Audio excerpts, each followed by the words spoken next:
பிறக்கும் என்பதில் எந்த ஒரு மாற்றமும் இல்லை.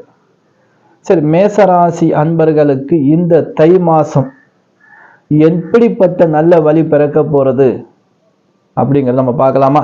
நம்ம எப்படி பார்க்க போறோம் அப்படின்னா, மேச ராசி மேச லக்கணம், இந்த ராசியில பிறந்திருந்தாலும் சரி லக்கணத்துல பிறந்திருந்தாலும் சரி, நம்ம பார்க்க வேண்டியது முதல் விஷயம் அந்த நட்சத்திரம். இப்போ அஸ்வினி நட்சத்திரத்திற்கான பலன் பார்க்க போறோம். இந்த அஸ்வினி நட்சத்திரம் மேச ராசியாக இருந்தாலும் சரி, இல்ல உங்களுக்கு எந்த ராசியா இருக்கட்டும், மேஷ லக்கணம், அந்த லக்கணம் வாங்கின நட்சத்திரம்னு ஒண்ணு இருக்கும், அது அஸ்வினியாக இருந்தாலும் சரி. அப்ப மேச ராசி அஸ்வினி நட்சத்திரம், மேஷ லக்கணம், லக்கணம் வாங்கின புள்ளி, அதாவது லக்கணம் பெற்ற நட்சத்திரம் அஸ்வினி, இதற்கான பலன் பார்ப்போம். இந்த தை மாதம் ஒரு மாற்றத்தை தரக்கூடிய மாதமாக அமைய வேண்டும். நானும் வாராகி மகா பிரத்திங்கிரா தேவிட்ட உங்கள் எல்லோருக்காகவும் நான் வேண்டி பிரார்த்தனை பண்ணி